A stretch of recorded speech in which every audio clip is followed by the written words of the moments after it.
നമുക്കിന്ന് ഏത്തപ്പഴവും ക്യാരറ്റും ഒക്കെ വെച്ചിട്ട് നല്ലൊരു പലഹാരം തയ്യാറാക്കിയാലോ. 1 കപ്പ് വെള്ളം തിളയ്ക്കാനായിട്ട് വെച്ചിട്ടുണ്ട്. തിളച്ച് വരുമ്പോൾ ഇതിലേക്ക് 1 ടീസ്പൂൺ അളവിൽ കോക്കനട്ട് ഓയിൽ ഒഴിച്ചു കൊടുക്കാം. വെള്ളം നന്നായി തിളച്ച് വരുമ്പോൾ ഇതിലേക്ക് നമുക്ക് 100 ഗ്രാം അളവിലാണ് സേമിയ എടുത്തിരിക്കുന്നത്, അതിട്ട് കൊടുക്കാം.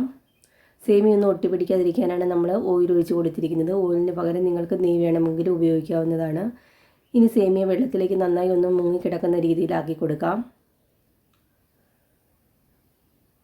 ഒരു 5 മിനിറ്റ് മതിയാകും. സേമിയെല്ലാം നന്നായി ഒന്ന് വെന്ത് കിട്ടും.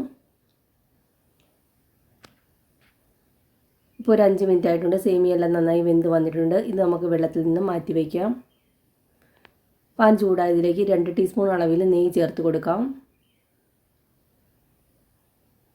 ഇനി ഇതിലേക്ക് അത്യാവശ്യം വലിപ്പമുള്ള 2 ക്യാരറ്റാണ് എടുത്തിരിക്കുന്നത്. ഇതുപോലെ ഒന്ന് ഗ്രേറ്റ് ചെയ്തെടുത്തതാണ്. ഇനി ഇത് നന്നായി ഒന്ന് വഴറ്റിയെടുക്കണം. ക്യാരറ്റെല്ലാം നന്നായി ഒന്ന് വെന്ത് കിട്ടണം. ഇനി ഇതിലേക്ക് നമുക്ക് ഏത്തപ്പഴം ഇതുപോലെ അരിഞ്ഞെടുത്തതാണ്, അതുകൂടി ചേർത്ത് കൊടുക്കാം. ഒരു 2-3 മിനിറ്റ് നേരം നമുക്ക് ഇതുകൂടി ഒന്ന് വഴറ്റിയെടുക്കാം. ഏത്തപ്പഴമൊക്കെ നന്നായി ഒന്ന് വെന്തുടഞ്ഞ് കിട്ടണം.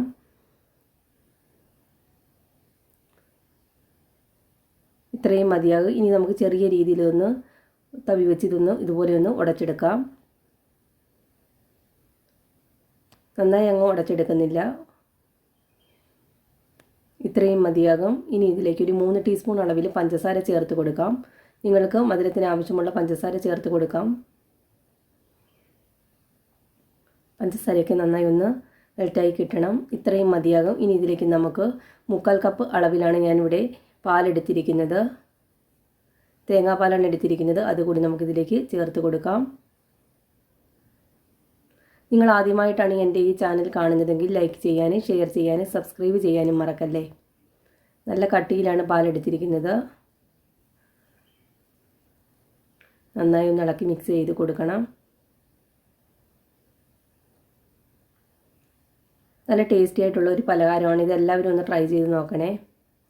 ഇനി ഇതിലേക്ക് ഒരു 1/2 ടീസ്പൂൺ അളവിൽ ഏലക്കാപ്പൊടി ചേർത്ത് കൊടുക്കാം. നന്നായി ഒന്ന് ഇളക്കി കൊടുക്കണം. ഒന്ന് തിളച്ച് കിട്ടണം. ഇനി ഇതിലേക്ക് നമുക്ക് വേവിച്ച് വെച്ചിരിക്കുന്ന സേമിയ ചേർത്ത് കൊടുക്കാം. ഇനി ഇതെല്ലാം കൂടി നന്നായി ഒന്ന് മിക്സ് ചെയ്തെടുക്കണം. പഴവും ക്യാരറ്റും ഒക്കെ സേമിയയിലേക്ക് നന്നായി ഒന്ന് പിടിച്ച് കിട്ടണം. നമ്മൾ ആവിയിലാണ് പിന്നീട് വേവിച്ചെടുക്കുന്നത്. അധികം വേവില്ല, ഒരു 5-6 മിനിറ്റ് നേരം മതിയാകും. നന്നായി ഇളക്കി മിക്സ് ചെയ്ത് കൊടുക്കണം.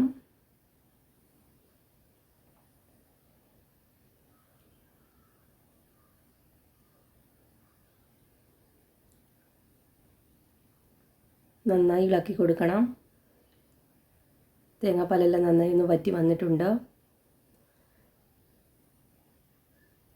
ഇത്രയും മതിയാകും. ഇനി നമുക്ക് വേറൊരു പാത്രത്തിലോട്ട് സെറ്റ് ചെയ്യാനായിട്ട് മാറ്റി കൊടുക്കാം.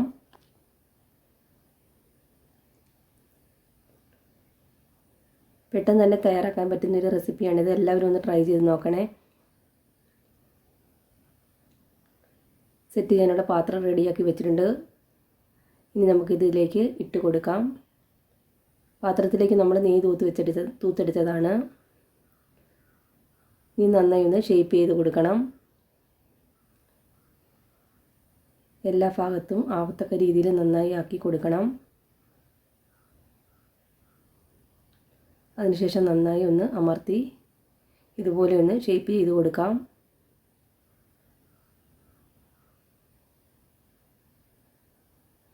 ഇതുപോലെ ഒന്ന് സെറ്റ് ചെയ്തെടുത്തിട്ടുണ്ട്. ഇഡ്ഡലി പാത്രത്തിലോട്ട് നമ്മൾ ആവി കയറാൻ വെച്ചിട്ടുണ്ടായിരുന്നു വെള്ളം. ഇനി നമുക്കിതിലേക്ക് വെച്ച് കൊടുക്കാം. ഇനി ഒരു 5-6 മിനിറ്റ് നേരം നമുക്കൊന്ന് മൂടി വെച്ച് ഒന്നുകൂടി ഒന്ന് വേവിച്ചെടുക്കാം. ഇപ്പോൾ നമ്മുടെ പലഹാരം ഇവിടെ റെഡിയായി കിട്ടിയിട്ടുണ്ട്. തണുക്കാനായിട്ട് നമുക്ക് മാറ്റി വയ്ക്കാം. ഇപ്പോൾ നല്ല സെറ്റായി കിട്ടിയിട്ടുണ്ട്. ഇനി നമുക്ക് മറ്റൊരു പാത്രത്തിലോട്ട് മാറ്റി കൊടുക്കാം. നമ്മുടെ ഏത്തപ്പഴവും സേമിയയൊക്കെ വെച്ചിട്ടുള്ള പലഹാരം ഇവിടെ റെഡി ആയിട്ടുണ്ട്. വീഡിയോ ഇഷ്ടമായെങ്കിൽ ലൈക്ക് ചെയ്യാനും ഷെയർ ചെയ്യാനും സബ്സ്ക്രൈബ് ചെയ്യാനും മറക്കല്ലേ. Thank you.